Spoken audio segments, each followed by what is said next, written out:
Hey, welcome back to Bear Era. We know it's been a while, but the offseason is here, but football never really sleeps. And it's time for us to talk about the Bears draft class. We know we've been away for a while, but it's time for a deep dive. We're going to get into this draft class. You all know at this point who was drafted. OTAs have already started, but we're going to talk about not only the draft and how it unfolded, but now how we start to see some of this scheme and staff coming together and how they figure out how these players really fit into their new vision for the Bears. So we're going to drop right into that. But before we do, Ciaran, how are the NFL doldrums treating you? Because this is the quote unquote quiet time of year. Yeah, it's been a weird time because normally you don't have weeks and weeks where you don't have to put loads of stuff out because you're always talking about something. There's always news in the NFL, but it's been nice. It's been good to get away. As many of the listeners might know, I was already in the States. I was in New York straight after the draft, but 2 days after I was flying away. So that came at the right time. And then it's just kind of looking to see the early signs of what the coaches are saying about these players, the little snippets. I don't really take much from these kind of mini camps or OTAs or anything. Like, really, once you get to training camp, you get a better idea. So it's really just learning more about these coaches, how they're going to coach these guys, and kind of how some of the rookies are reacting to that. And I think that's what's also going to be important here, because we've mentioned it. You get guys that are going to fit your scheme, but they also need to fit your culture. And that's some of the things that have been interesting, getting to listen to each one of these guys when they got drafted, but also at rookie mini camp, we got to hear from quite a lot of them, and there's some really interesting guys on that list. Yeah, and that culture's changing, right? Ben Johnson was hired really to change the culture. And so it's a new standard, not only for the carryovers, but also for the new guys. So everybody's kind of looking around, trying to figure out exactly what's expected.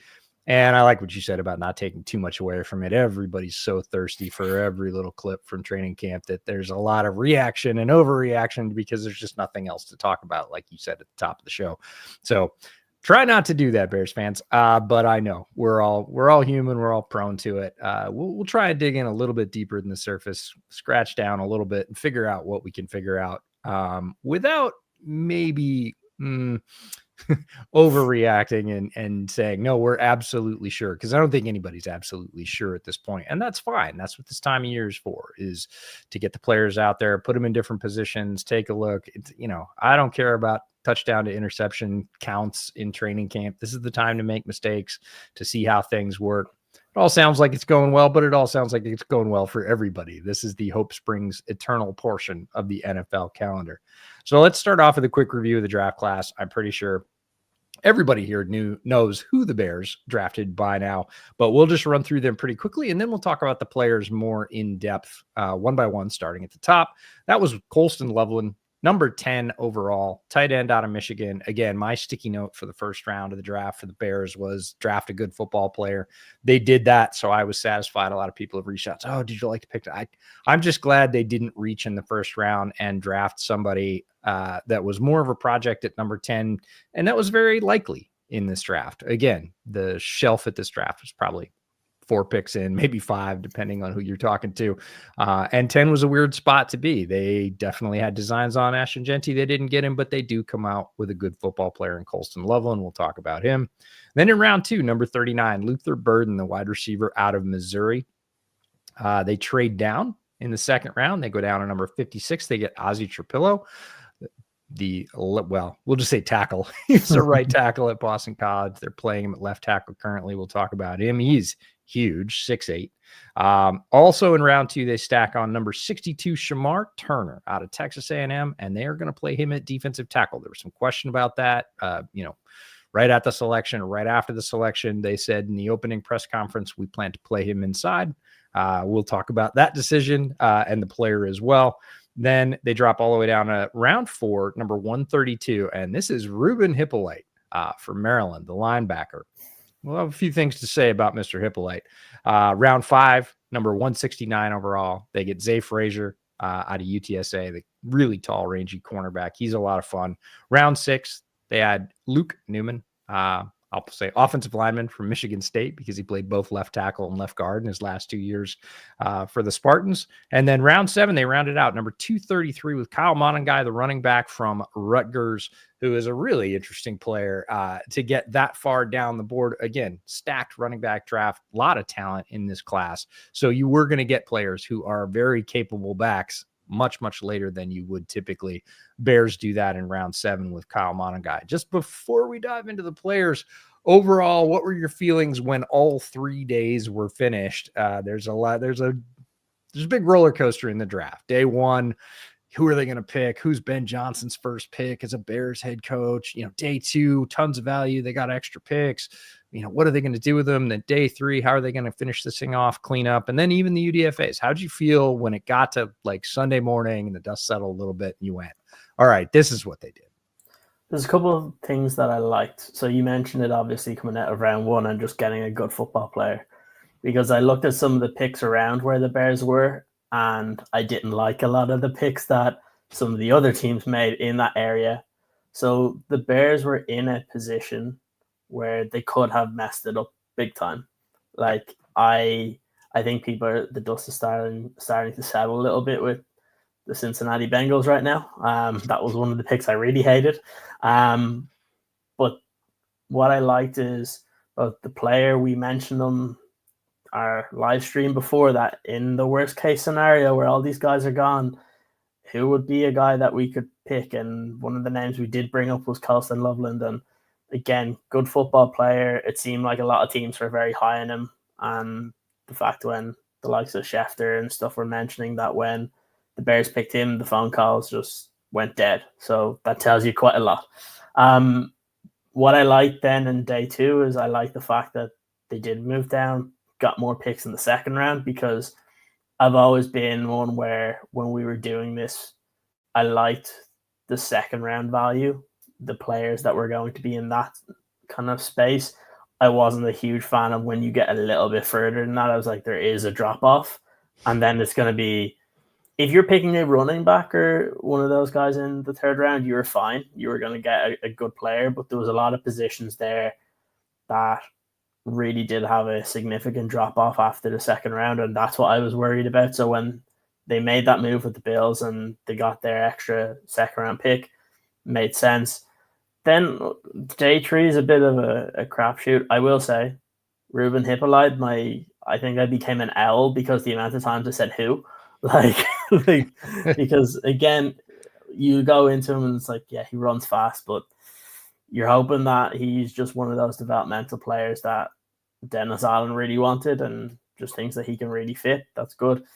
I did like Kyle Monangai because I think in terms of the value, I think most people for the entirety of day 3 probably, well, this is definitely what I was looking at, was when does the running back come off the board? Because like, surely they're going to do that, because there was too many people talking about the Bears targeting different running backs at different stages of the draft, and it seemed like they just got picked to each time. And it was, I think, 3 or 4 separate occasions where there was like little snippets of Bears interested in so-and-so, and then it's like the pick or 2 beforehand, that guy goes off the board. So overall, I think the draft class was fine. I think the value was good for a large portion of it. I think it's going to be hard to know how many guys are going to have an immediate impact, because I feel fairly confident in Colston Loveland, and you know, as we've spoken, I was a big fan of Luther Burden III, so I was happy with that pick. But then the question is going to be, well, who plays left tackle?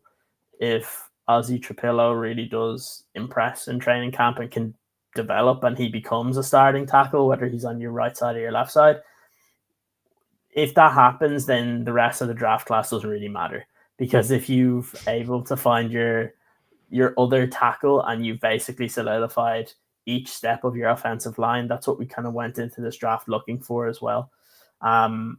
Shamar Turner for me just needs to be a quality rotational guy in that defensive line. If you get those first 4 to 5 guys that are in this draft class, so Colston Loveland, Luther Burden, Trapillo, and Turner, if they're productive players for you, it's a successful draft. The rest is it is really a kind of a crapshoot. I like Zay Frasier. I think he fits kind of what you're looking at in the defense. He's the one thing I feel usually confident when the Bears pick corners, because Ryan Poles has had a very good kind of resume for that. Like you see guys like Terrell Smith that's kind of come in here that people didn't really talk about and had an impact. Zay Frasier, he's very experienced and obviously gone to many different stages of his collegiate career, so he's a bit older coming in, but that doesn't mean it's a negative. That can just be a guy that's gone through a lot of experiences, gone through ups and downs, and sometimes you need that to be successful in the NFL. So I don't think it's going to be one of those where you look at a draft class and in 5 or 6 years' time, you're like, well, this is the reason the Bears are in the playoffs, or this is the reason why. Like, this is a draft for me that you're able to add contributors. I don't think there might be one or two guys that might surprise us, but I don't think you're going to get your star player from this draft class. But I do think that you're going to have at least 2 to 3 guys that maybe in like 2 or 3 years' time, they're part of your core that you feel good about. And if you come out of a draft feeling that way, I think it's pretty good. I'll be honest, I usually am really excited for the UDFAs. This year, I had a list of 30 guys that I hoped the Bears would target. They got none. So this staff does not seem to value the UDFA process. They feel very done when the draft is over. They're like, nope, those are the guys we're getting. And as a big fan of the UDFA process, and that's the entire league, not just the Bears, but there's a lot of value to be had there. Like you said, there's a big list, especially this year in I think what you fairly characterized as a meat and potatoes draft. There were a lot of guys that, especially in the deeper positions, that were draftable, had draftable grades, and didn't get drafted. And a lot of them are out there. A lot of them, well, all of them ended up with other teams. Really, I don't think there's anybody from the UDFA class. I looked through it as soon as it was announced, Sunday night. There were a couple of guys I was like, oh, maybe they saw something great. There's always a few gems in there that I get excited about. But let's talk about Colston Loveland at the top. I think Ben Johnson has really big plans for Colston Loveland, not just because he was his first overall pick, but I think he was his first overall pick for a reason, not just as sort of, break glass in case of everybody else is gone, but he's going to be a featured target in this offense. I don't really care whether you talk about him as a tight end, as a power slot, as a, whatever type of player you believe he is going to be targeted in the pass game a lot. Sam Laporta had 118 targets as a rookie in Detroit. And Loveland is a more gifted receiver than Laporta was in college, like by far. So, to put that in perspective, DJ Moore had the most targets on the Bears last year at 132. Nobody else had more than 88. If Loveland has 100 targets, that means he is most likely still going to be the number 2 target in the passing game in this offense. You can expect that the ball is going to go Colston Loveland's way a lot in his rookie year. And we hope to see good production out of that. Tight ends are typically slow to start as rookies. Not all. Obviously, Sam Laporta was not. And we would hope to see a similarly hot start from Colston Loveland. But regardless, he is going to see his chances. They are not going to bring him along slowly as the number 10 overall pick. If he is healthy and ready to go, he is going to be out there and he is going to see 6 to 7 targets per week, every week that he's out there and healthy. And they're going to be featured routes. They're not going to be 3rd or 4th through the progression. It's going to be 1/2 is going to be a route to Loveland. And we're going to see that emphasis. And, I'm sure Ben Johnson will adjust based on production, but he is going to start off with that. He knows how to feature the position. He's got a player who is arguably better than the guy he made into a star in Detroit.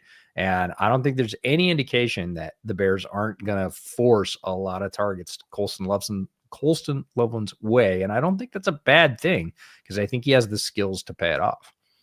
Yeah, the one thing that we always said, that needed to improve this year, especially with regards to Caleb Williams, is you need obviously the offensive line, which happy enough with what they did in free agency and trades and stuff, and kind of fortifying the interior, because that's almost as important as kind of your left tackle and right tackle, because where he struggled was he was seeing guys in his face after 2 seconds. So doing that, but also that safety blanket of knowing that you have a guy that you can give it to in the middle of the field and can just go get it. Like the amount of times you watch Michigan, especially when JJ McCarthy was there, and there was times when it didn't look like he was going to be able to complete the ball, but Colston fights for it, and that wingspan is legit. And I do like guys that will put their bodies on the line to go get that football. Like you see guys kind of pretending that they're gonna do that, that the ball means everything to them. You look at Colston Loveland and it's the play is never really over, and that's something I like about him as well. But again, you want that guy that is the safety blanket. You mentioned it. He could get all these targets, but the cool thing about this is the pressure is not going to be on him like it is some other guys that get drafted into an offense where they have to be the number one or number two guys. Like you look at Carolina and getting Ted McMillan, if he doesn't produce early on, like there's going to be noise around him because they don't have many options in the offense. The good thing about Colston Loveland is he does have multiple options where the Bears can go in different directions. You have obviously DJ Moore and Rome Odunze who are going to want to have bigger years this year. You did add Luther Burden the third, so he's going to want to be incorporated in this offense, and I think he has the skill set to be able to do so and could be a fun player for this offense. But you do also have Cole Kmet that, again, he's going to be out there making plays as well. And when you have a guy like Colston Loveland, it means that not all the pressure is on him, and he's actually going to see better looks than he would than if he was drafted to a different team, because simply you have more options that teams are going to double DJ Moore. If Rome Odunze starts producing really early, teams are going to try and double him. If they double someone, somebody else is getting open. And Colston Loveland is definitely a guy that can take advantage of those because his body position is usually really good.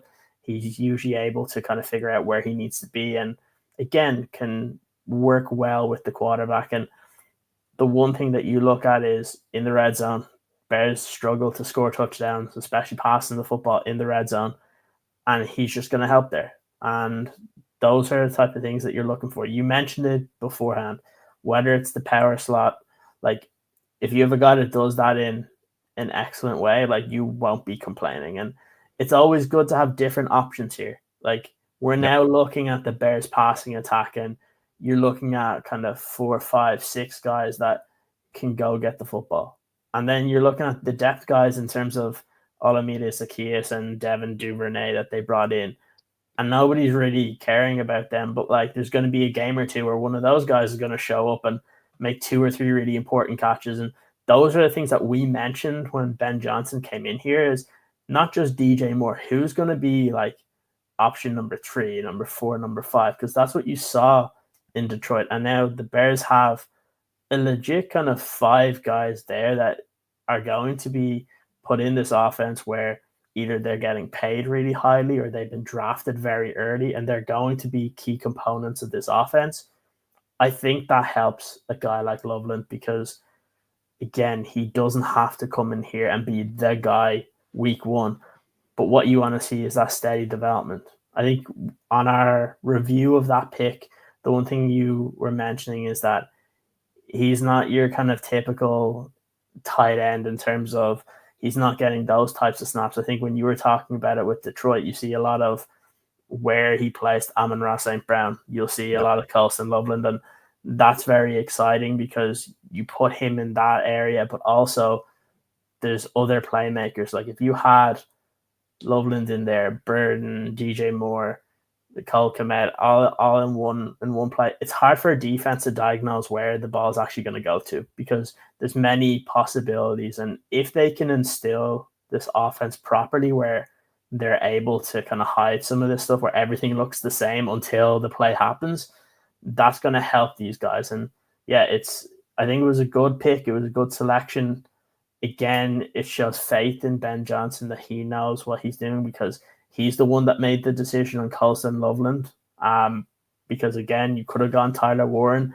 They mentioned him when they spoke about kind of reviewing the tight ends, but they ended up going for Colston Loveland, and that shows putting faith in Ben Johnson. You brought him in here for a reason, and now he gets to add a key cog to his offense. And as a Bears fan, you should be excited. But right now, for me, the most important thing is just he gets healthy. He needs to get healthy for training camp so he can learn the offense properly where he's in there and not just kind of looking. And that will help build the chemistry with Caleb as well. Yeah, and he got his surgery early. When we saw him at the combine, he was already braced up and healing, and he was moving around really. I mean, he was walking around in t-shirt and shorts. He was in his, if you've seen shoulder work, like they put you in a big brace with a wedge so your arm doesn't have to support weight. And he was walking around. He looked, happy and healthy at the time, and he got the surgery early so that he would have as much healing time as possible. He didn't really care about the testing. He wanted to be healthy and he wanted to be ready to go for OTAs. So we'll see if he's on track for that.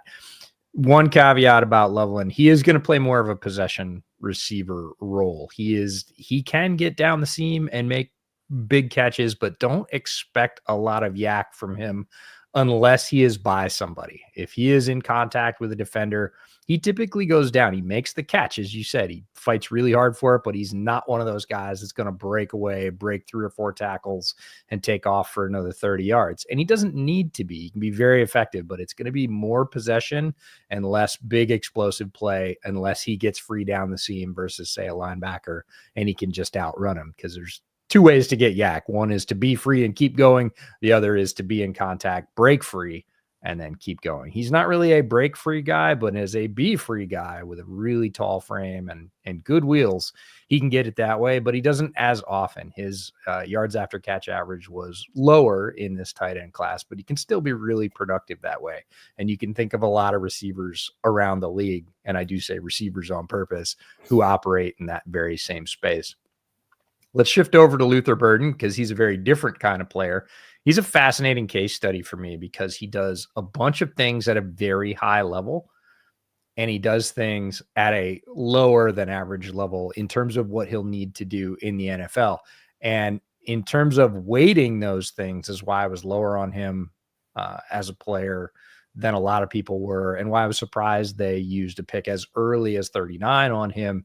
Again, Ben Johnson is high on the good things, and the good things in my mind were his work at the catch point is outstanding. His ability to flash late hands, make a late move against the defensive back so that the defensive back does not have a chance to react and make a big catch down the field is outstanding.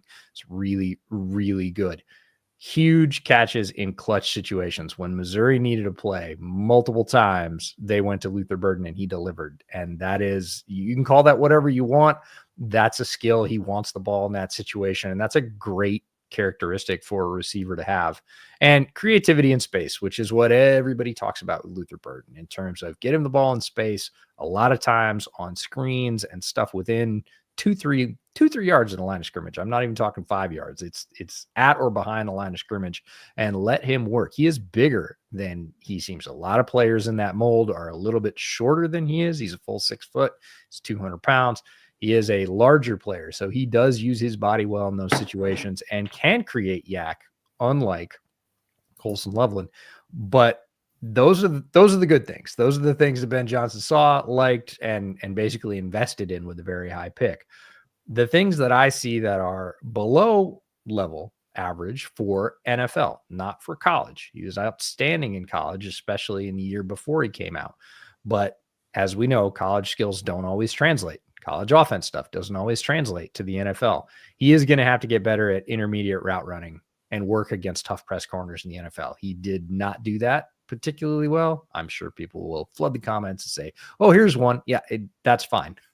Press coverage is very, very different in the NFL, and he's going to have to get sharper. He's going to have to become more of a technician and less of an athlete in those middle to intermediate routes to be successful. Everybody compared him when he was picked to Amon-Ra St. Brown, and there couldn't be 2 more different players in terms of their strengths. Amon-Ra is an absolute surgeon of a route runner. He fully understands how to get off press, set up defensive backs, use multiple moves, get free, and he's excellent at that. A large percentage of his catches come from that. Luther Burden had a very small percentage of his overall production from those types of routes. They're very, very different players. So I'm fascinated to see how Ben uses him. But as you said, in my mind, he's probably the 6th or 7th target right now in this offense, because you're going to say DJ and Rome and Loveland and Komet and Swift are all above him in terms of the number of catches they're going to get. So if you get down to the 6th or 7th target in this offense, we're talking about a guy that might have 300 or 400 yards just on the touches he gets. Now, if he gets some early touches and has explosive production, yes, they're going to try and find a way for him to do that. They're going to put him in on special teams, or at least try him there, because he has explosion. He has experience doing that in college. So it's not that it's a wasted pick or a useless pick at all, but it is not the same as a lot of people are. They're like, oh, he's wide receiver 3. And I'm like, he's receiver 6, possibly 7 on this team if you're counting running backs and tight ends. So we're not talking about a lot of touches here. So again, not a high pressure situation for him. And Ben really saw those pluses. He's talked them up every time he's talked about Luther Burden, and he is going to create situations, and he doesn't need to create them a lot, right? Again, this isn't your number 2 option where you're like, well, we have to scheme Luther Burden 10 touches a game. That typically doesn't work in the NFL. But they're not beholden to that because, like you said, there's balance in this offense. There's multiple other targets.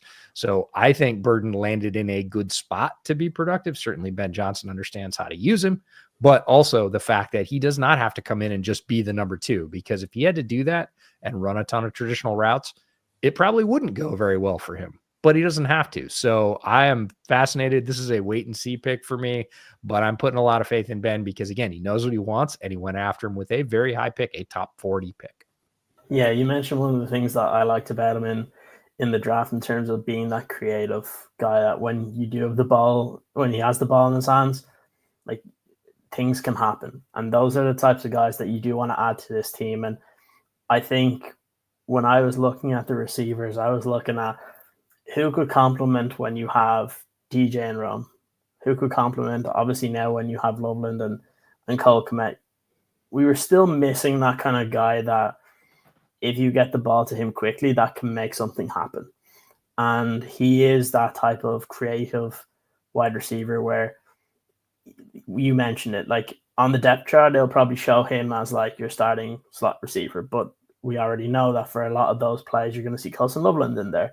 But it also helps him that, like we said, he's not in the situation of a Ted McMillan or right, like to another point, like Travis Hunter. I really like Travis Hunter, but like still, there's going to be pressure there because the expectation is higher, right? When you're in an offense where you have DJ Moore, Ramadunze, you have, you mentioned it, the running backs as well, and the tight ends.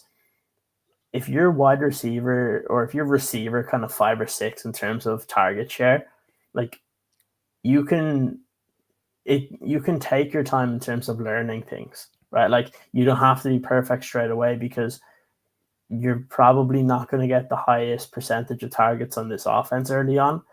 But what you can do is you can take advantage of matchups, and you mentioned it. He could be a guy that, okay, maybe it's in the first 4 weeks of the season, he's not getting many targets, but he might get the important target where they need a play, he gets open quick, and he can make something happen. And those are some of the things that are going to be really, really interesting with him. Like we had Matt Miller on, and he said he had Luther Burden as wide receiver 1 on his, and I didn't agree with that, but I still did have him high. I still thought he was a first-round pick.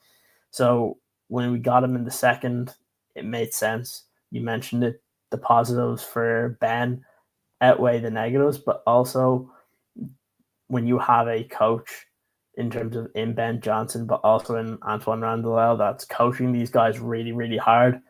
You have a Luther Burden who you can tell was pissed off of having to wait until the second round. Sometimes those are really good to have when you have a really motivated player.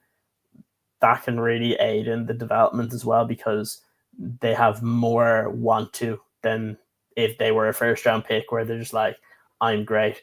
He knows now that all those teams that passed up on him and now he has to go and prove that he was right and they were wrong. And that can be to the benefit of the Chicago Bears. And when you look at this, at this point of the draft, I was just like, they're going all in on Ben Johnson because I can see a Luther Burden in terms of production of a Jameson Williams early in his career where you would have the odd game where he'll get 100 yards, but then might not get much for the next 2 or 3 games, but then explode again. I wouldn't be surprised if you, like you said, you could see Luther Burden with maybe like 500 or 600 yards at the end of the season, but that might actually be within about like a 7 or 8 game period, where you could see many games where he might only get like 25, 30 yards, something like that. But then you might see another game where he gets 5 or 6 catches and has 115 yards and a touchdown. So like those are, I think, early in his career. If you look at kind of the production of Jameson Williams once he got over his injury, where he was effective, but he wasn't consistent. But now you look at him in, was it year 3 or year 4 for Jameson, and when he's not suspended, he's productive, and he was productive with Ben Johnson. I look more in that mold in terms of projecting how his production, I think, more than stylistically how he'll play. But I think he does fit really well with the offense in terms of a varying skill set, a guy that Ben can use in many different ways. If you want to use him on an end around, you can use him on an end around. If you want to use him in the slot, you can do that. Get him the ball and he'll be able to make things happen. Some of the other things, they're just going to have to coach him up and to try and make him be a better football player. And the fortunate thing, as we've mentioned, I think he's got into a good system, and I think he's gone into a good offense here where there's multiple options where that pressure early on is not going to be on him, and he can just focus on his game, what he has to do, and when he gets the ball, making things happen. And that's a positive for the Bears. Yeah, and it gives the Bears a really interesting option. A lot of people, again, have focused on Ben's work in Detroit and said, hey, they're going to run more condensed formations. That's why they got 2 tight ends. They're going to do. I actually think that's not necessarily the case. I think Ben Johnson's going to spread it out more. I think he's going to run more spread, literally 4 wide receivers and either a tight end or a back. And, you know, again, you can use a Luther Burden as a guy that you line up as a wide receiver and motion into the backfield, or vice versa. You can line him up as a running back and motion him out as a slot wide receiver. And they're going to spread defenses out, especially with Caleb's mobility. It gives them the option to really make the defense, to dictate what the defense has to put on the field. At that point, you're nickel at best, but probably dime, right? And you're going to spread those guys out. And again, Luther Burden against a dime defender in a run fit, I like that matchup. He's 6 foot 203. And if you can dictate that kind of matchup, same thing with Swift. You can motion Swift out as a wide receiver if you need to. He showed that ability in the short area all through his career. So I actually think Ben's going to play more spread, and Luther Burden gives them the ability to go 4 wide and have 4 legitimate NFL wide receivers on the field, and then some other wild card player, whether that's Colston Loveland or whether that's, DeAndre Swift, doesn't matter. So it's just a chess piece that really takes them from like, oh, who's the 4th wide receiver on the Bears? And do you want to use him as a matchup piece? If we're talking about Luther Burden filling in that role as the 3rd or 4th wide receiver, it bumps the receivers into sort of the appropriate slots and allows them to play a style that really, even last year, they weren't deep enough to play at wide receiver. So just gives them more options, gives Ben more options. Let's go to Azie Trapillo. So Azie Trapillo, huge athlete, as I said at the top, 6'8". Monster. You just don't see guys that big. He is tough to run around. And you don't see a lot of guys at 6'8" that move as well as he does. Is he the best mover at tackle? No, but he doesn't have to be. He's 6'8" and he has a huge wingspan, and he is a better mover than most people that are that tall. And he uses his size to just overwhelm and dump truck defenders. And people, again, have focused on his body of work and said, oh, he struggled as a left tackle. Well, he was a younger player then too. When he moved to right tackle, he was very, very steady last year. It feels like the Bears want Trapillo. They're thinking in drafting him is that they want him to very quickly ascend to be the left tackle of the near future. And by near future, I mean getting good reps at that position at some time during this year, meaningful snaps at left tackle, so they can be really sure about what they have or what they don't have, and that they're not beholden to Braxton Jones heading into next offseason, because he is going to command just on market. If he doesn't get hurt and he plays decently this year, he's going to command anywhere between $22 and $25 million. That's the going rate for tackle. We all saw it in free agency this year. Again, the salary cap's going up, not down. Braxton Jones is going to be able to command bag, whether it is from the Bears or anybody else. Now, I'm a Braxton Jones fan, but I'm also a fan of having a third tackle that's functional. And whether that's Braxton Jones or Trapillo, I don't really care. Even at OTAs today, they've sort of reinforced we don't want to move Darnell Wright, which I, again, am, shooting my hand into the air and saying woohoo for, because the Bears have been in the past 3 to 4 years sort of willy-nilly about moving players around the offensive line. And it's just not that easy. Some guys you can move around like that. Some guys you cannot. And the Bears have moved players multiple times throughout preseason and then into the season, through the season, and the results have been disastrous. So I think Ben is looking at Darnell Wright and saying, hey, we got a really good young right tackle. We need that. Both tackles are important these days because you can't hide tackles. They're going to move pass rushers to go to the weakest tackle. We need tackles at both spots.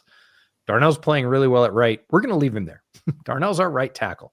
Somebody else needs to ascend to left tackle, whether it's a healthy Braxton Jones or whether it is an ascending Azie Trapillo coming out of Boston College. They want to get that figured out. And as long as they do, they're in a better position from the jump than they were last year. They have a legit third tackle. They did not last year. So what the Bears, I think, would really like to happen is have Azie win that job outright, play very well, and then be able to get another swing tackle either in the draft, middle rounds of the draft next year, or I would say in free agency, but you just can't because even middle graded swing tackles are 18, 20, $22 million a year. And it's very tough to pay 3 tackles that kind of money. So they got a guy they like. Again, Ben Johnson built that young offensive line along with Hank Fraley in Detroit, and he knows what he likes. He knows what kind of protection he needs. And Goff was very good because of that very strong, talented young offensive line. They saw Trapillo. They needed to both come out of this draft with a tackle and a guard. They did that. Trapillo was their choice at tackle. I'm really interested to see how he develops. It's tough for any player to come in. I don't care if you're the number 10 overall pick to come in and play left tackle as a rookie in the NFL. You are going to have welcome to the NFL moments. So if by the end of the season, Azie Trapillo has developed to the point where he's getting meaningful reps at left tackle, I think the Bears won this one in a big way. Yeah, what I like about it is sometimes guys, when they get in, they just need the opportunity. And luckily for him, he gets that because Braxton Jones is injured. He won't be back until probably the middle of training camp. So he's going to get the opportunity to impress. He's going to get the opportunity to play left tackle. And again, I'm the same as you. Let the best man win. Whether it is Braxton Jones comes back and is going to be your starter, and then you have Trapillo that can come in that if there is an injury, because we know one thing that happens and one thing is a guarantee, there will be injuries on the offensive line. So correct. It is good to have a guy that can do that. And if you can have a guy that you believe in, to where if you don't want to have him starting in year 1, but to be that kind of swing tackle, but with the idea of him starting in year 2, that's perfectly fine as well. If he does win that job outright, it's a home run selection because agreed. You mentioned it. He has the size is ginormous, but also he's not like a big guy that gets stuck in the mud, right? Like he can move, and that's where I think some people look at the 6'8" and they're like, oh well, he just can't move, and they will compare him to other big tackles that are in a similar vein. And what I like about him is that he is able to move in space, but actually just how intelligent he is. Like he understands offensive line play. And what actually would help him even more is who's to the right of him? Joe Thuney. You couldn't ask for a better kind of experience to be with a guy like Joe Thuney, he is not a left tackle, but he had to play left tackle last year. So he can help out a guy like Trapillo. And look, if Trapillo wins that job, it is the best case scenario for the Bears because regardless, I think Braxton Jones will be gone at the end of the year. If he does go, you mentioned it, he'll get between 22, 25 million, could even be more. The Bears will likely get a compensatory pick for that as well because of the amount of money that is for. And with that compensatory pick, you could pick a swing tackle. And then you've done it that way. And that's how you're supposed to do it in the draft. I will never complain. Isn't that refreshing that the Bears might actually follow the model for player development and win for once? That would be different and cool in a good way. Yeah, exactly. Like, be more like the Baltimore Ravens and how they do things. Like, right. But be more like the good teams. Be less like the bad teams. Come on, Bears. It's not that hard. Well, turns out it kind of is that hard. Yeah. But this could be a corner where they turn it. Speaking of turning, we should talk about Shamar Turner. This is the one where it gets tricky for me. And if anybody was watching our bootleg football live stream for the draft, was not pleased with the selection. It felt like they left a lot of options on the table that I liked a lot more. So Shamar Turner, I thought, again, they might move him to DE. And I thought that because he actually played there the year previous at Texas A&M, and he looked better doing it. So it's not one of those players that as he moved outside, he became less effective. As they moved him outside and he was lighter, he was more effective. He had more flashes than when they moved him inside, and then his effectiveness really essentially dropped. But they said from moment one, nope, we're playing him at DT, which was a little confusing to me. It was like, okay, then why'd you pick him this early? Because I think there are other better options at DT than him, especially on the board in the 60s where they got him. And it's funny because Turner is, if you look at him physically, he is almost a carbon copy match. If you use Mock Draftable, he's a 99% match for two other interior defensive linemen who, strangely enough, both played at Ohio State. And even more strangely, are both named Michael Bennett and Michael Hall. Shamar Turner is a 99% physical match. And this is only measurements. This is not athleticism. I want to stress that because Shamar Turner did not test for any of the process, not through the pro day, not a combine, not a personal pro day. So it makes athletic comps very difficult because we don't have any measurements for him athletically. He just did not run, did not jump. He might have done it in 30 visits. We don't know. Nobody put those numbers out. We have zero athletic measurements for him. We only have physical measurements for him. So you have to go by the tape. And what I saw on tape was the reason I really wasn't all that high on him is it showed flashes. And those flashes mostly were short area quickness, which the other two players I mentioned had as well, and power. He had short area power, knockback power. You do see where he will stand up an offensive lineman. Not all the time, but he can do it. And when he does it, it's violent, it's quick. It's exactly what you want to see. Here's the problem. You don't see it very often. Overall, he disappeared for long stretches, didn't have a ton of impact. Again, he can do it. There is evidence on tape of him doing multiple good things that you need interior defensive linemen to do. He needs work on stringing that technique together to make more of his stalemates into wins, because right now it's a move or two and then he gets stood up, and that's pretty much it. Like, the guy's not pushing him into the ground, but he's not pushing the guy into the backfield either. And they did ask him to two gap. That's part of it at Texas A&M. And if they're going to ask him to one gap in Dennis Allen's system, he is going to be more effective, because in two gapping system, they prioritize holding your ground over gaining ground, because if you gain ground, they can move in behind you. If it's a two gap system, you've basically vacated one of your gaps. So that was a handicap. And I don't think his best life, like, he is not a great two gap defensive tackle. And we see this all the time. We see college programs that use players in ways that are not really beneficial to them, or really even harmful to them in terms of their progression as a football player. So he didn't look great playing defensive tackle in a two gap system. He does have power. He does have short area quickness. If they ask him to be a one gap penetrator, I am more hopeful that he can make more wins more often. He's going to need to. They drafted him with a very high pick, right? It's in the 60s. Like, this is a top 60 pick, and 62. Okay. Right near the top 60, right? This is a prime chip if you're playing poker in the draft. And they use it on a guy that is much more of a projection and a gamble than a lot of players that were taken around him or even after him. So they're going to have to pay that off by saying what we saw fits really well in our system. We know how we're going to use him. And he's going to have to deliver on that, just like all rookies do. But this one was a bigger stretch for me at the time, certainly leading up to the draft. And, this is purely a we'll see, but I have much more trepidation about this pick than almost any other pick, because we're going to talk about the next pick in just a second.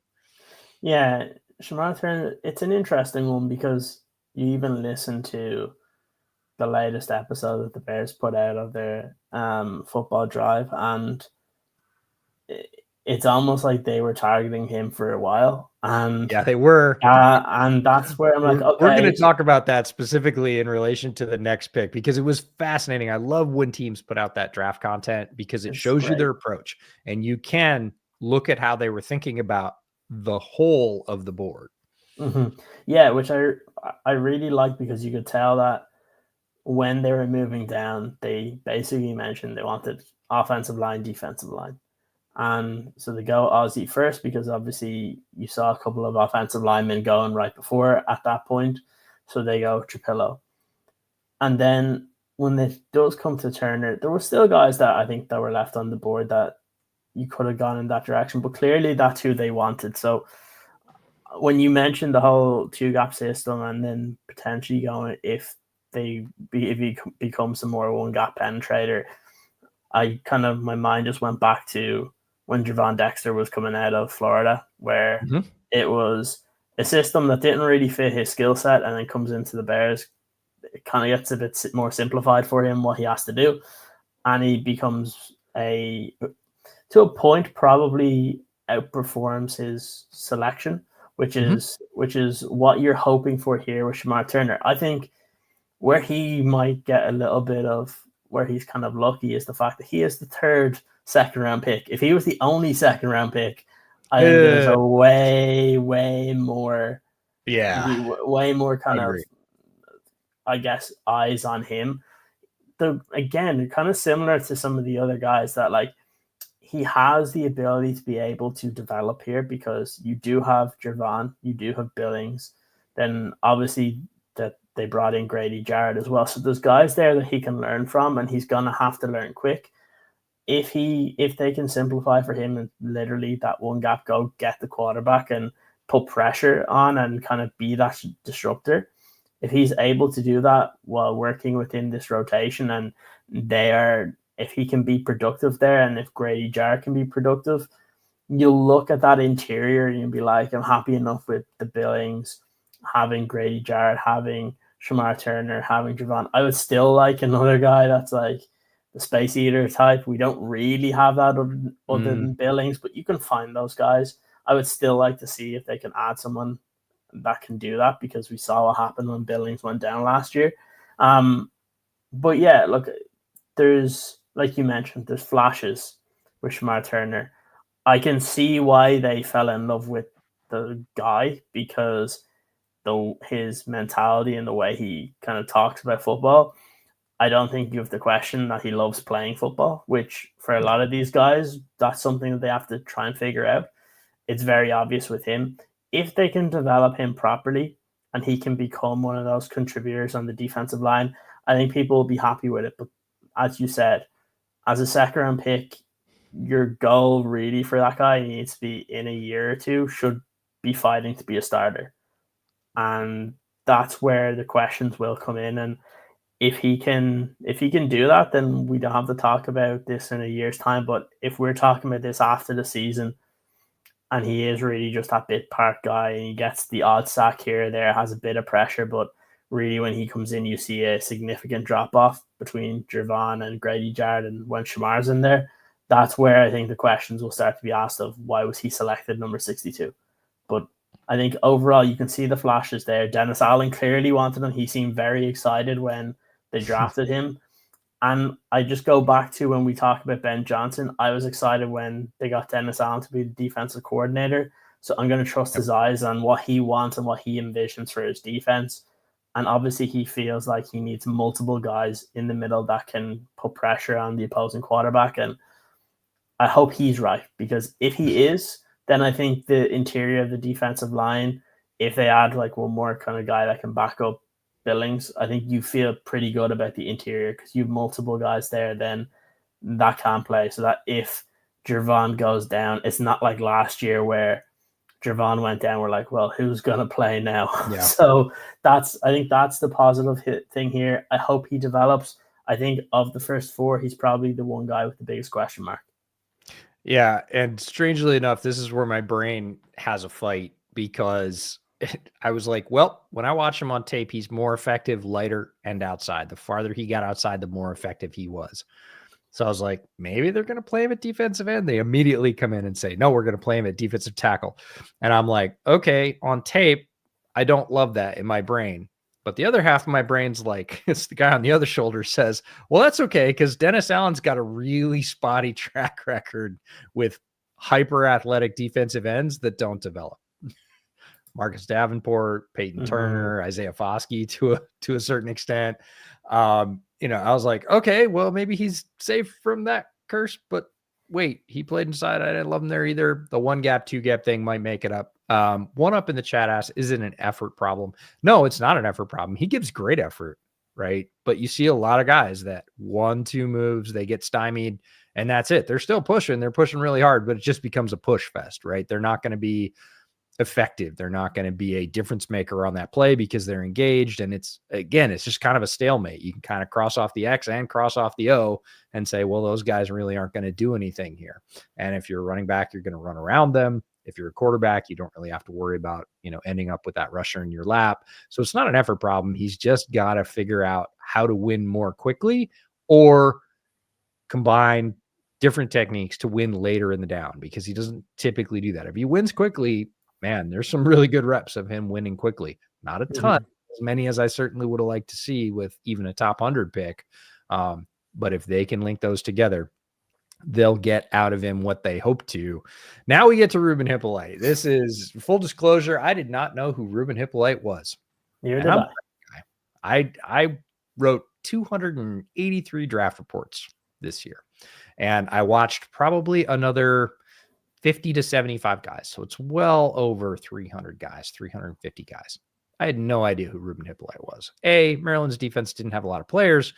B, this interior linebacker class, inside linebacker class was not great, right?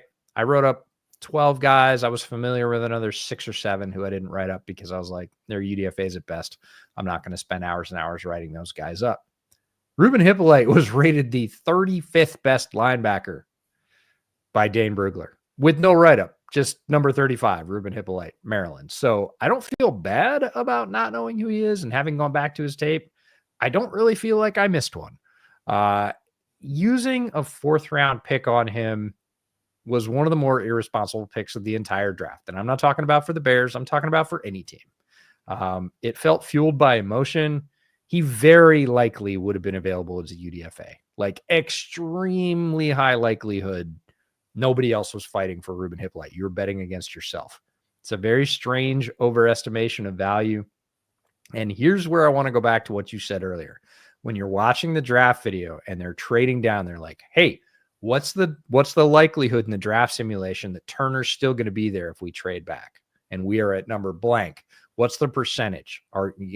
Which is great to see. It's really cool to see the Bears using every resource to be like a poker player, because I called the draft poker earlier, and it's the same thing. How many cards? How many are off the table? What do my opponents want? What do they need? What are they driving for? There's a lot of similar themes between poker and the draft. And poker players love numbers. They love their percentages. They love their chances. They live by them. So it's really cool to see the Bears engaging in that. And then to flip around literally one pick later to go from Turner to Hyppolite and just pitch a bunch of chips in the middle of the table that have no numerical tie. There is no way you can justify this numerically or percentage-wise or chance-wise. He wasn't getting picked for at least another 2 rounds, and that would have been a flyer. So just a very, very odd place to pick a player who is going to be a special teams guy, maybe a blitz package guy.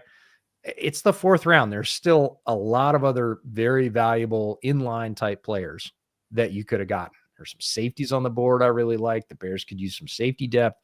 Just a very strange choice at a very strange time after making, regardless of what I think of Turner as a player, a very informed choice and approach to picking Turner and a reasonable chance that he was going to be there. Just a complete 180 one pick later, a real head snapper. Definitely caught me unaware, as it did with many people. Just kind of head spinning stuff. I don't really have any justification for it. This is not, anti Ruben Hyppolite propaganda. Like, I hope he develops and becomes a great player. There have been linebackers and safeties who've been picked kind of out of nowhere by teams, and everybody's like, who? And they became very good players. Like, it does happen. I hope it happens for Ruben. If I, again, was a poker player and had to bet on that, it would be like drawing a whole card to finish a straight flush. Like, it's a low percentage. Yeah. You mentioned it in terms of it being an irresponsible pick, and I just feel like Ryan Poles has one of these picks every draft. Yep, And it does feel like that. We're starting to get a pattern on polls, and this is one of those patterns. Is there is going to be a wild card pick that you're just like, what? As long as he keeps those picks for day 3, I'm not going. If he was doing that in like round 1 or round 2, I'd be like, what the hell? Anyway, I think there's 2 things that are interesting. I think number 1, I'm trying to rationalize it because I was the same as you. I had no idea who he was. I was trying to look it up. I looked up Dane Brugler's one. I saw his name there. I'm like, well, great. There's nothing about him here, so I'm going to go and check another one. I checked 3 different sites, and on 2 of the 3, he wasn't even mentioned. So I was like, this is going to be tough. I think the obvious reason on why he was drafted was the speed. And you heard Dennis Allen again in that recent episode talking about adding speed onto the defense. And all I can think of is that they didn't like a lot of the linebackers there, and they just picked a guy that they felt traits matched up with what they look for in terms of a linebacker. Obviously, he was in for a 30 visit. He was one of the 30 visits that they did not allow release. So they knew they were making this pick way before they were making it, because a lot of the other ones got out there. I think I counted that there was like 20 something of the 30 that got released, and his was one of them that didn't. And he was apparently one of the first that the Bears brought in. So interesting to say the least. But again, this is the biggest projection of the draft. It's either going to look like, as you said, irresponsible, stupid, all the above, if we get into the end of training camp and he is cut or he is not on the roster. When you're a 4th round pick, you should be making the 53-man roster.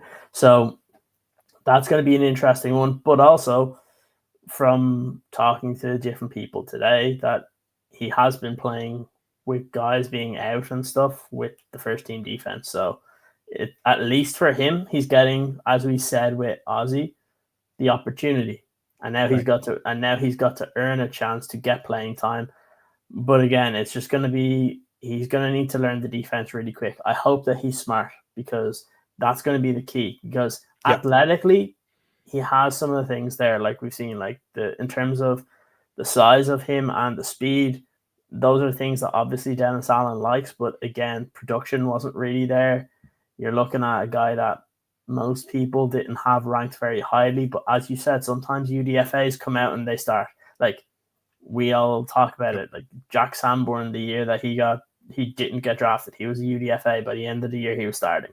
So you look at Ruben Hyppolite. The lucky thing for him is there's TJ Edwards and Tremaine Edmonds who are going to be starting. That third linebacker position is up for grabs. So he's not coming up against a veteran really in that position. You're probably looking about Noah Sewell, him, and a couple of other special teamers. So he does have an opportunity to get onto the field if he can be productive in training camp and in the preseason games. And that's going to be up to him to prove everybody else wrong, because everybody else was a consensus where they didn't have him as a draftable player. The Bears did, and sometimes that's all you need. You just need one team to believe in you.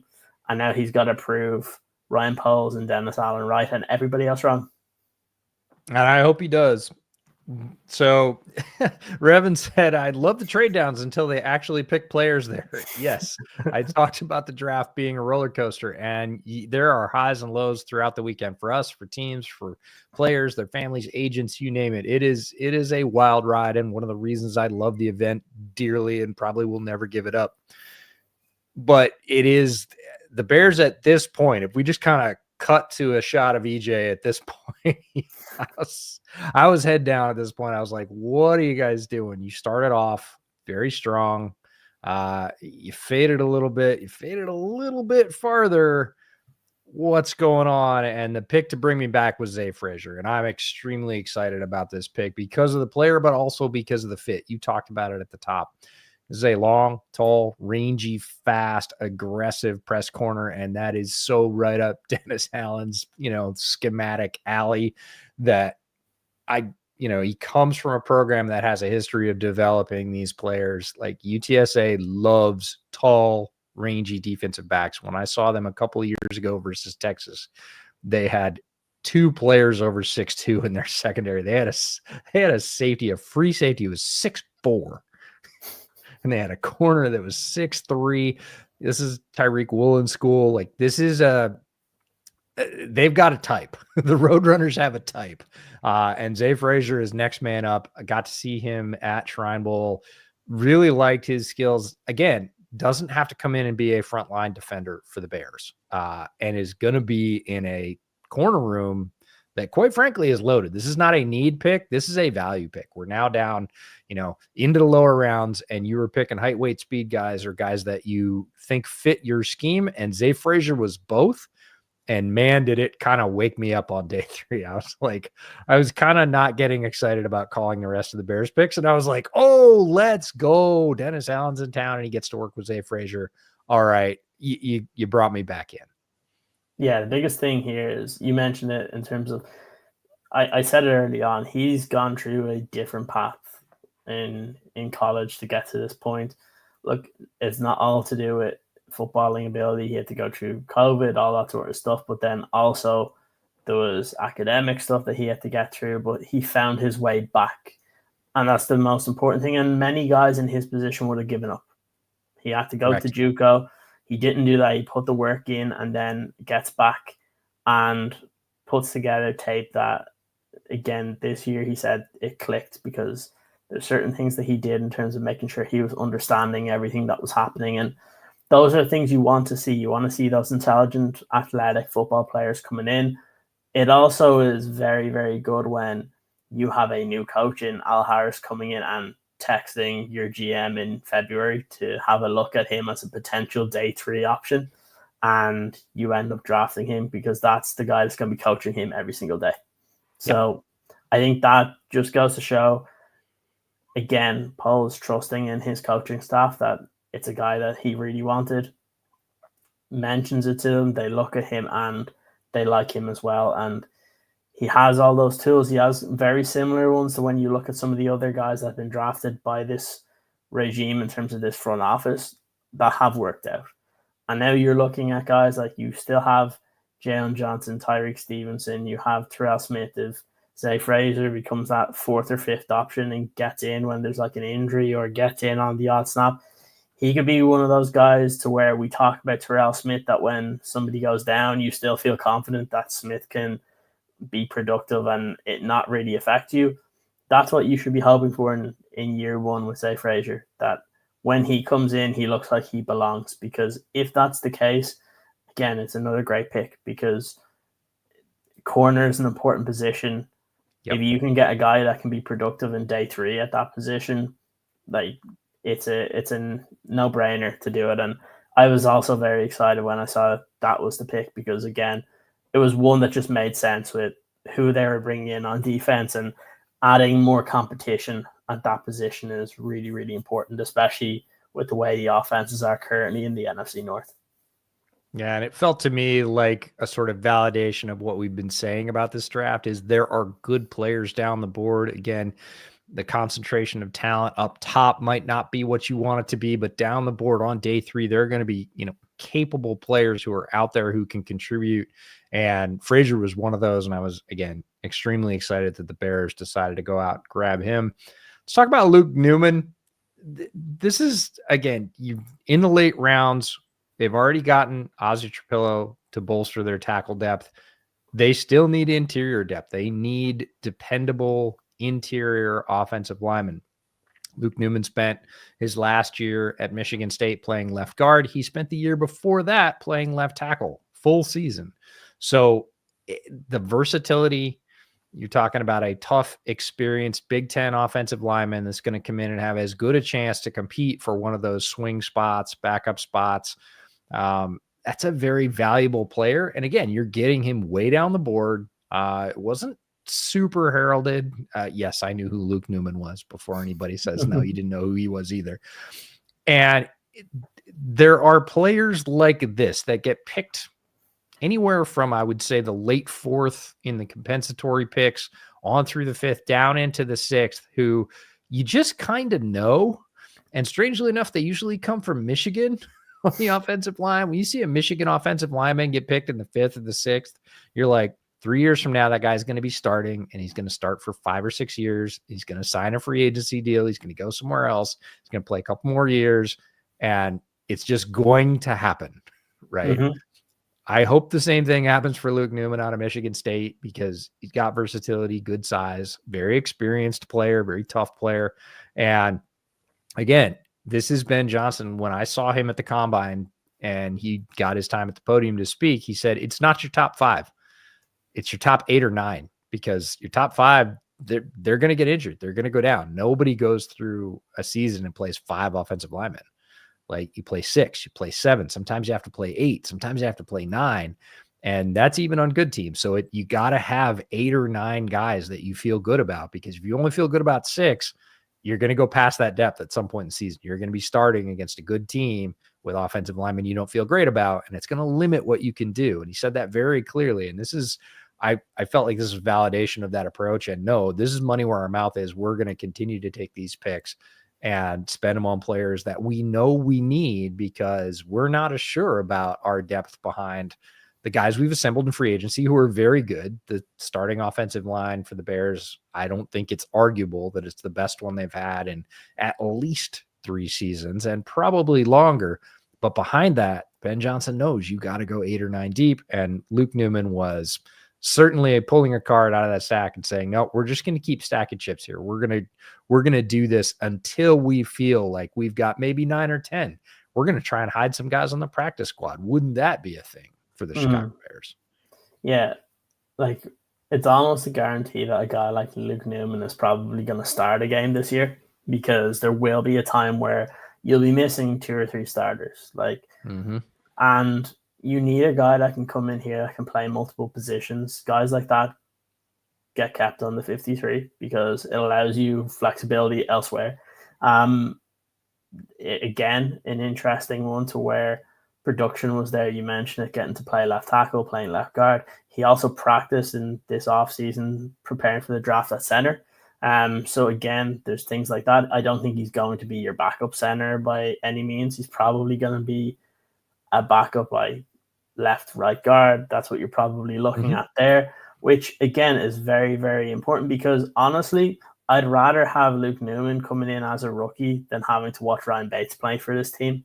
So like, is there a more star-crossed player for the Bears than Ryan Bates? I mean, just cut him now. It's not even his fault, man. This is the thing is, man, I was just talking to somebody about this, and I feel like we have to bring it up because we're talking about interior offensive line depth. Ryan Bates gets really excited about him. They put out the offer sheet. Bills match, right? He says, I'm not done. He comes back. He trades for him. He cannot stay healthy. He's a good player in Buffalo. He was a productive player in Buffalo. There's a reason that they went after him. He was a solid football player in Buffalo. Gets to the Bears, and people talk about, oh, it's the place where quarterbacks go to die. Or, Mushin Muhammad famously said it's the place where wide receivers go to die. Kind of think it's the place where backup offensive linemen go to get injured and never make a difference. And it doesn't even feel like his fault, but I'm with you. Feels like a bad penny at this point. Nothing against Ryan Bates, but like, get other options. Because everybody keeps saying, oh, they have Ryan Bates. I'm like, but do they? Do they really? Is he going to be on the field? And the answer is no. And guys like Luke Newman are insurance against that. And again, I feel terrible for Ryan Bates because he was a good football player in Buffalo. There was a reason he was being pursued. Has not been able to do really anything for the Bears because he just can't stay healthy. Yeah, exactly. And look, I always say I want to leave every single draft with at least multiple offensive linemen. So if you're going to take 2 or 3 every single draft, I'm good with that because there's always going to be one or two that may not make it, but you look at some of the best teams around and they're constantly drafting offensive linemen, and then when they lose somebody to free agency, they already have the replacement in the building. And that's what I like about Newman. I actually do think that he'll probably make the 53 just because he has versatility. And again, when you have a guy that has experience of playing both tackle and playing guard and not looking terrible at either one of them and just being that kind of consistent performer. And also, I guess a part of it was this is one of the guys that Ryan Poles really wanted. If you just listen to the conversation between him and Ian Cunningham, this is a guy that Ryan Poles kind of put on Cunningham's radar really early on in the draft process. So it's obviously someone that he probably saw in person, went back to watch more, and knew this is a potential day 3 guy that we can target and we're going to want. And as Cunningham said, that he got his guy. So everybody has those few guys in the day 3 that they really hope fall to them. And for Ryan Poles, Luke Newman was that. So if he's able to perform even at an adequate level, he'll probably make this team as one of your interior backups. And at a 6th round pick level, you can't complain with that. And if that is the case, that's an ideal pick. And again, you tick that off as a good selection. Yeah. And again, I think this is proper approach. And we've talked about proper approach and sort of improper approach for the Bears throughout this draft. Luke Newman is not a guy you throw down for in the 3rd round. But as the 5th round rolls around and he's still there, you're looking at your list and like, no, Luke Newman's still there. We liked him. We talked to him. We like his tape. We like his versatility. And the 6th round rolls around and you're like, okay, Luke Newman's still there. You're like, okay, let's weigh this out. We need interior offensive line backup. He's still there. We liked him. This is kind of a no-brainer pick. And it really, I think, follows a good and logical thought process that lines up with the board, lines up with value, lines up with need. It's just a very good pick that not a lot of people are going to talk about right now. But again, in 3 or 4 years, if Luke Newman is your, starting left guard, everybody's going to be like, Luke Newman, nobody was super excited. Well, that's not the case. Everybody will say they loved him at that point, which is just recency bias. That's the way that happens. But let's talk about the running back pick that finally comes in Kyle Monangai. Extremely tough runner. His approach reminds me of David Montgomery. He's not built like Montgomery. He's very solid like he is. He's not as big. Doesn't necessarily have the same physical skill set, but his approach is very, very similar. He just loves hammering through would-be tacklers. There is not an ounce of quit in Kyle Monangai, and that has been consistent throughout his college career at Rutgers. Very, very tough kid. 2nd leading rusher in the Big Ten last year. When you're talking about a running back class that's extremely deep and saying, hey, down the board, you're going to be able to get in the 6th round, in the 7th round, even as UDFAs, very productive players. This is exactly what we're talking about. Big Ten, Power 4 conference, 2nd behind Iowa's Caleb Johnson, who's now a Steeler, who I also thought was a very good fit for the Bears, but went a lot earlier. Kyle Monangai had that kind of production. Very good in pass pro. Talked about his coach challenging him as a young runner and saying, hey, you're a good runner. Everybody knows you're a good runner. That's why you're here. But if you want to stay on the field, you got to keep your quarterback upright and you got to get better at this. It's not necessarily all about toughness. Your toughness will help, but you've got to become more effective. You've got to have counters. You've got to understand what rushers are starting to do. You've got to see them before they rush so that you can get there. All of the things that really good pass protecting running backs have to learn. And he learned those things at Rutgers. Those are certainly going to help him get on the field for whatever snaps he gets.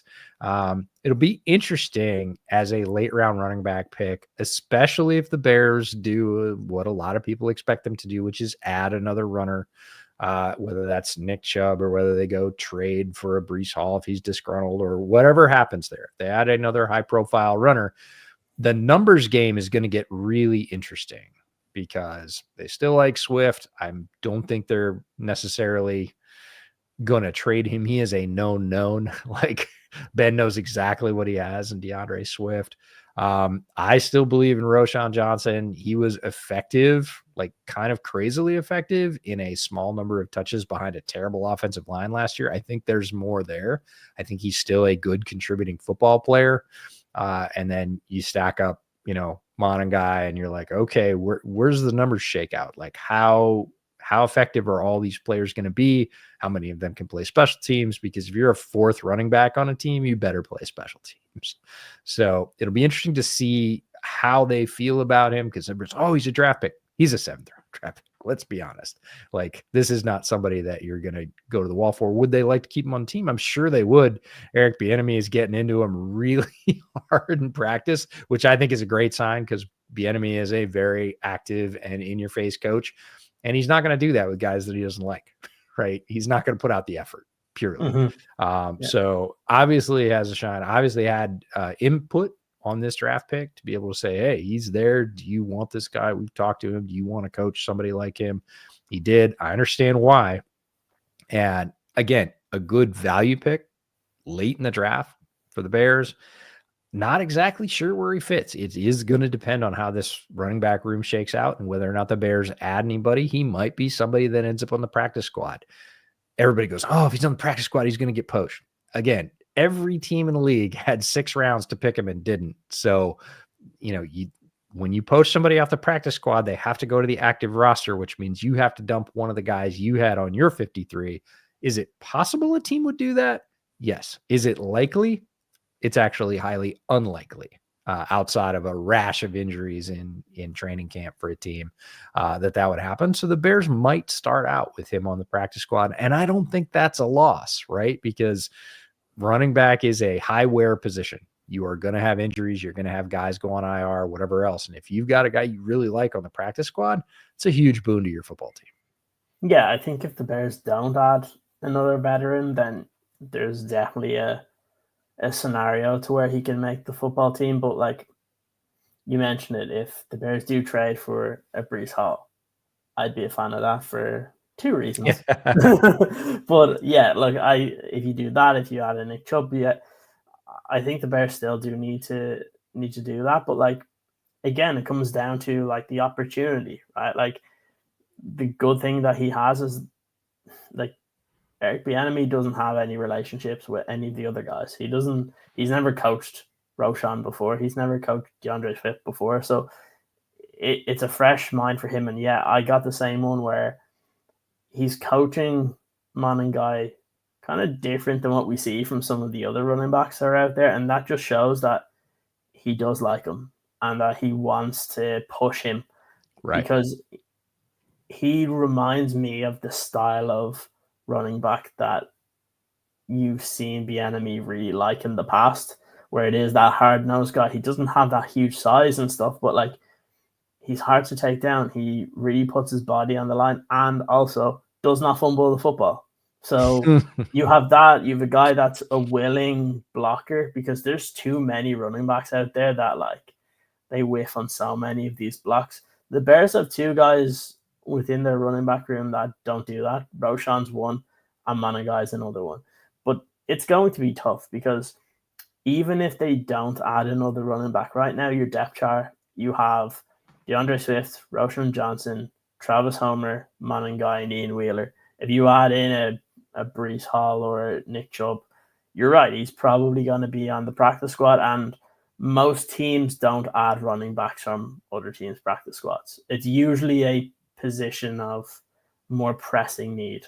Most of these teams have a bunch of running backs already, and it's very rare for a team to use up one of those practice or to take somebody from another practice squad at that position. It doesn't happen that often, because typically you're more likely, if an offensive lineman hits a team's practice squad that you think there's something in there, they're worth stashing onto your 53 if you're a bad team, because if you can develop them, they're worth it.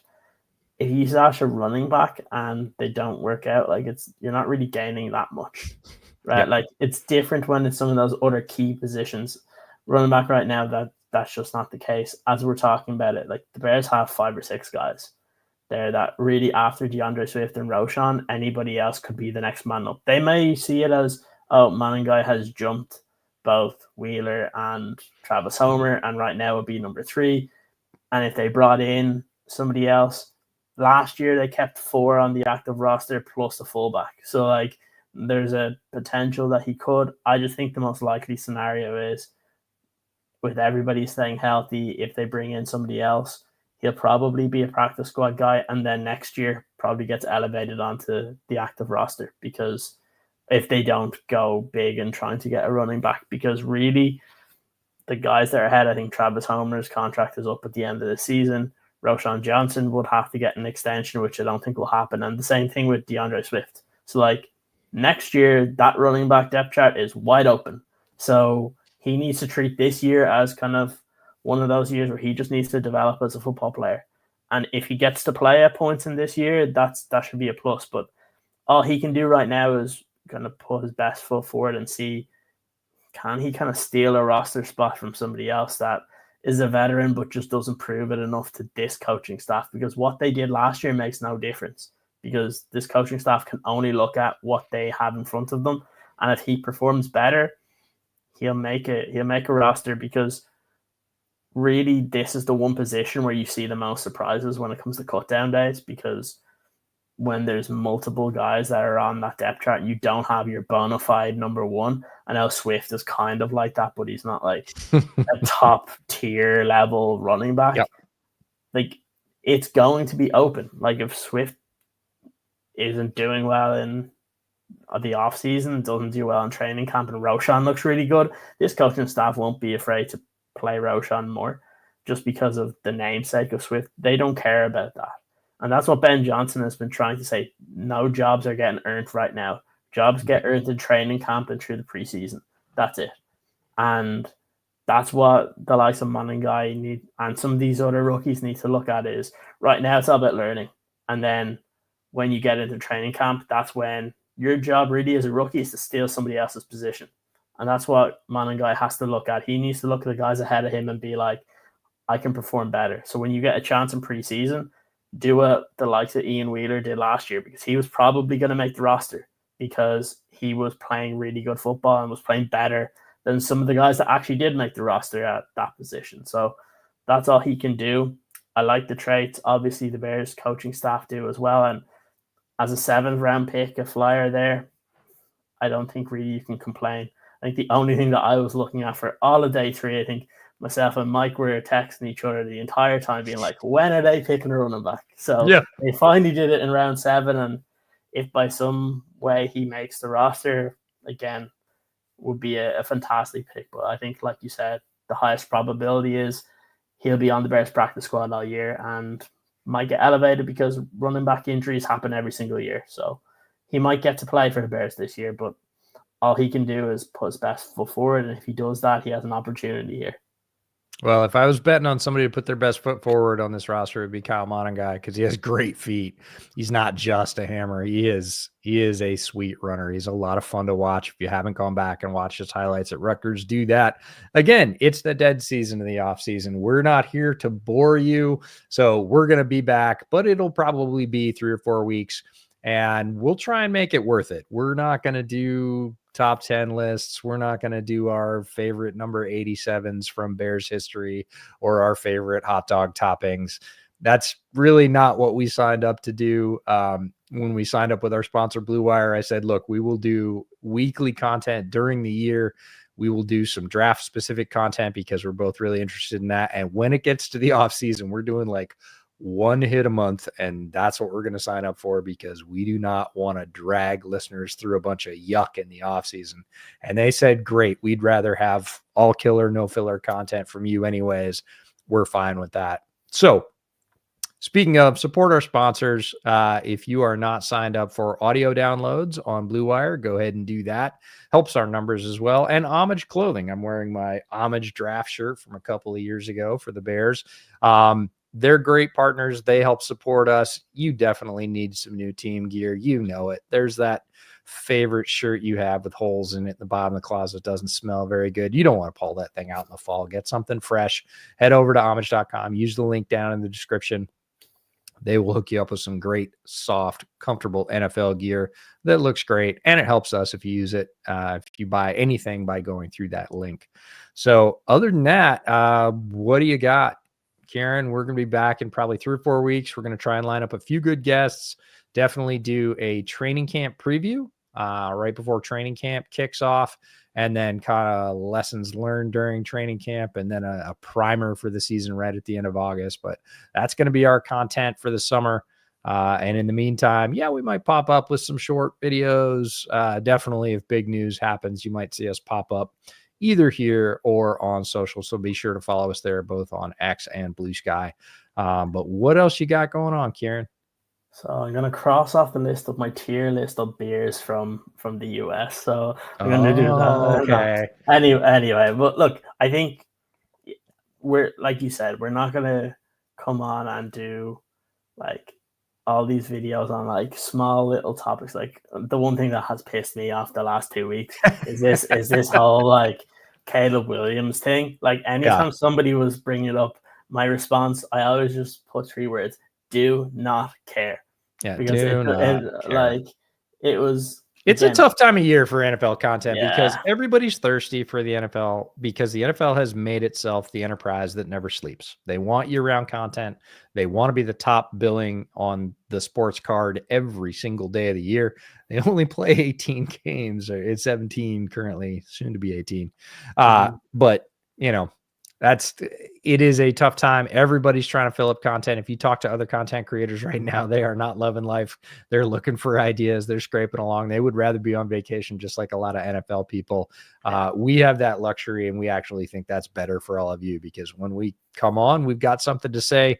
It's important, and we can cover a lot of ground. So if you like that, be sure to subscribe on YouTube. Be sure to subscribe to the audio versions as well, so that they auto download. All of that stuff helps us out. And again, we're past 1,000 subscribers on YouTube, which is a huge mark for us.